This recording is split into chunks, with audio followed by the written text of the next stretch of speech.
Hello, this is Heather Hoffman, and today I'm excited to be introducing to you the newest STAMPtember collaboration for Simon Says Stamp.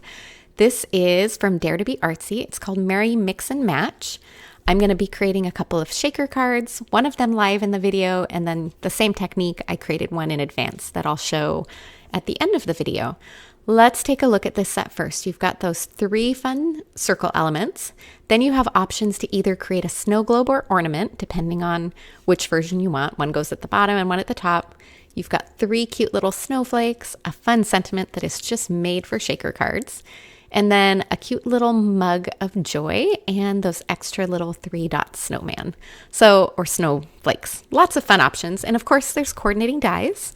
The coordinating dies work for every single element in the stamp set.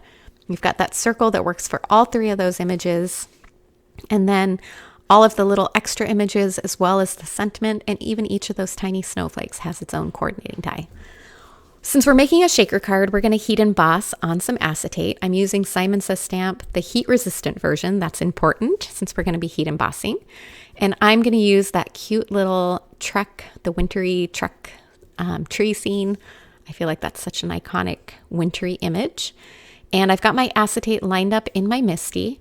Now, one of the most important things to remember when you're heat embossing on acetate, the powder tool is your friend. Lots and lots and lots of powder. I went over and over and over this, kind of dabbed it on to put a really heavy coat of powder compared to what I would normally just put on cardstock. The acetate has some natural static electricity that wants to attract the embossing powder and hold on to it a lot more than just normal cardstock.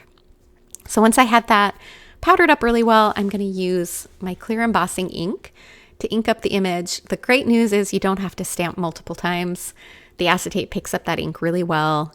I'm pushing really gently with fingertips. I don't want to smush out the details of that image, again, because it's going on such a smooth surface. You can kind of see that powder reflecting on the surface too, and maybe even that image. I know it's really hard to see on the acetate on camera, but we've got that stamped on there. I'm going to use white embossing powder. I wanted something that would really pop from the background that we're going to create. So white seemed like a good choice. Gold embossing powder would also work well, or your favorite color. And I'm carefully trying to keep it as much as I can just on that stamped image. You can see how that embossing powder wants to cling to that edge really well. So normally I would do this over the garbage. I just had to clean my desk, so I paused later and did it. But I tend to turn it over and give it a good flick from the backside. The stamped image holds on to that embossing powder really well, but it helps kind of kick it off some of the spots you don't want it. And then you'll notice some of that embossing powder, just that static cling, some of it was sticking to the front, some to the back. That side part's really not going to show anyway, but I just used my microfiber cloth to get some of that excess off. You can also use a paintbrush, however you prefer to do it, but I just wanted to get a little bit of that extra taken off. Now I'm pulling out my heat gun, and one thing with acetate that I like to pay attention to is I try and only emboss it with the heat until it just melts the powder. This acetate's pretty sturdy and stable, but I don't want to overheat and warp it too much. So I'm just carefully going over. You can see that that image is nice and crisp.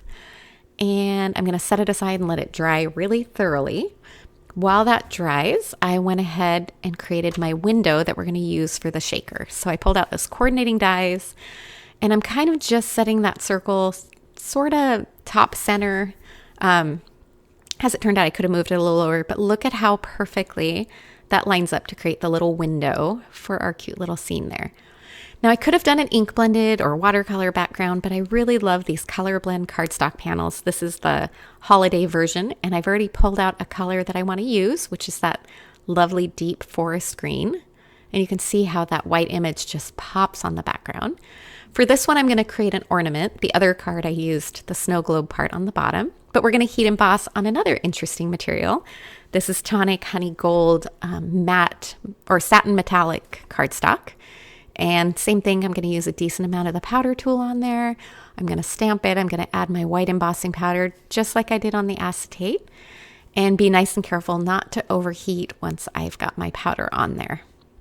I loved the addition of the gold cardstock for this element. I also did the same on the other card that I did the snow globe portion. And again, you could use any colored cardstock.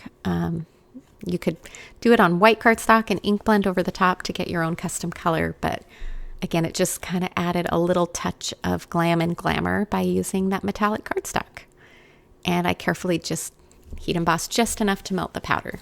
All right, the final thing that we need to stamp for this card is our sentiment and all of those 3 little snowflakes. I'm going to add those as embellishments at the end. So I'm stamping them in VersaFine Clair ink, which is a nice crisp black ink. This time I'm just stamping. A lot of times I love to stamp it and then heat emboss it with clear embossing powder. This ink, because it's a pigment ink, it works really well for heat embossing like that as well. All right, for a little bit of interest on our front panel, I'm pulling out the A2 Scalloped Rectangles dies. And now that I'm kind of seeing my card design come together, I ended up wanting to center that circle a little more. So that gave me room to kind of cut it where I wanted to fit everything on. And now that I've got that panel cut down, my piece of acetate was definitely a little too large. So I'm just trimming a little bit off to make sure it's not going to hang off the sides of my scalloped edge. I really only need it big enough to tape in place behind that circle. So don't cut it too small, but you have a little bit of wiggle room there, and I didn't want extra. To hold the acetate in place, I pulled out some good sturdy adhesive. This is score tape, just 1/4 inch.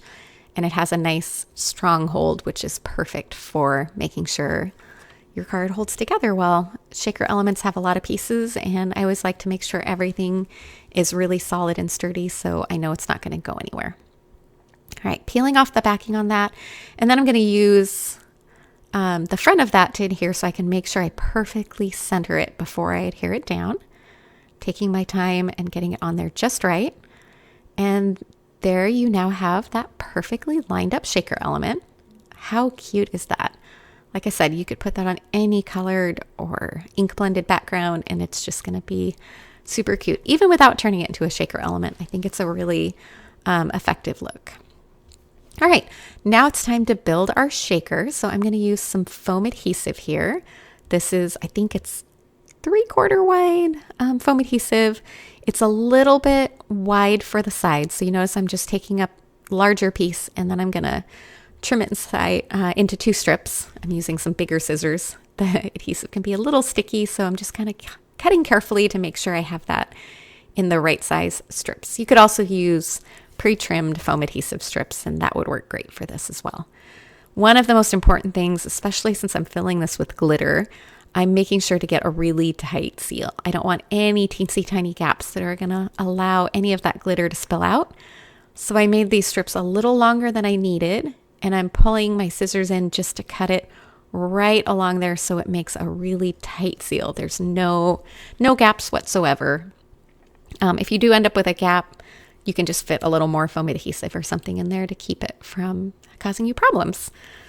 All right, now I have some Fusion glass glitter. I picked glass because it's a little bit heavier and I think it'll slide around in my shaker element a little more, but feel free to use whatever your favorite glitter is. I know the new Tim Holtz chunky glitter, when I filmed this video, I didn't have that in hand yet, but I think that would be a perfect fit for this as well. Or your favorite shaker filling. Any of them are going to be super cute, but the glitter really gave a good snowy, frosty effect. All right, and then right before I dumped it in there, I used my powder tool again. That's kind of a trick I've learned to go around the edges, and it kind of just fixes any little bits of adhesive that you don't want the glitter to get all stuck and caught on around the edges of your card. And then I'm really being careful as I pull off the backing of that foam tape. I don't want to tweak it and get glitter all over my adhesive. And then I'm adding a tiny thin line of liquid glue as well. The foam tape's going to do a pretty good job, but I feel like that's just one more little bit that's going to help make sure everything holds in place well. And then to make this easier, I trimmed another piece of that acetate to put on the back. Part of that's going to make it easier to center the finished element, and it also lets that glitter move a little better. So I weighed that down just while the liquid glue dried slightly, and I set it off to the side. I probably would have left it longer, but I wanted to finish the video. So I went ahead and I've added some more adhesive strips kind of on the place on that backing, just around the edges to hold it in place, since that foam adhesive isn't exposed anymore with that acetate over it. And then I'm going to adhere it on that color blend cardstock, being careful to center it. And once I have it centered in there, so the first one I made, I actually adhered it on, and you know, when you stick it down and it's just a little bit crooked and drives you nuts. Look at how cute that is. So I always save this step until afterwards. I wanted to trim that panel down just slightly to give a little bit of a border when I adhered it on my white card base. But again, I always wait till I've gotten this far, because on that last card, it kind of saved me because I was able to straighten off that edge just by lining it up with my paper trimmer to get a straight line all the way around. So it's kind of a good way just to kind of fix those little mistakes on there. And I just trimmed a little bit off on all 4 edges to make sure it's even. And now I'll be able to adhere it down and have a nice little border around the edges. All right, I pulled out my Big Mama foam adhesive. I love this adhesive because it's a little bit thinner. I needed the thick adhesive to form my shaker element. But while I still wanted some dimension on these front pieces, I didn't want to have it too thick. So this provides just that perfect tiny bit of dimension without it being overwhelming or getting too big. So I'm going to add that ornament topper and then my sentiment down below, all with that. And then I pulled out some thin foam squares from Simon Says Stamp as well. And I'm going to use those in a second to adhere each of those little tiny snowflakes down. So I kind of planned out my arrangement, figured out where I wanted them, and I'm just kind of sprinkling them around for fun. And then I just added, they're the perfect size. That littlest one, it was a tight fit, but I was still able to get it in there and get that adhered down. I love that the snowflakes come in a trio. It's the perfect size and quantity to have a little something to embellish. And there's something so pleasing about an embellishment on your card that is in threes like this. It's just pleasing to the eye. And then I'm adhering that in place on my card base. And then we need a little more sparkle. So I pulled out some of my favorite dazzling gems in clear. And I'm only going to use the very teensiest, tiniest of these and put one in the middle of each of those snowflakes and then 2 more in each spot. So again, I'm using that rule of 3s to get that little trio effect. And then adhering those with my Barely Arts glue since it's got that lovely super fine tip. And there you have it. That is finished. And look at how beautifully that glitter moves, how it just looks like falling snow. It's so pretty and sparkly. And then there's the other version. I used a blue background for this and did the cute little wintry cabin on this one and turned it to a snow globe instead of the ornament. So added my sentiment at the top instead. Thank you so much for watching. I hope you enjoyed. I hope you were inspired. And I hope you enjoyed this fun new STAMPtember collaboration. And I can't wait to see what you make. Have a great day.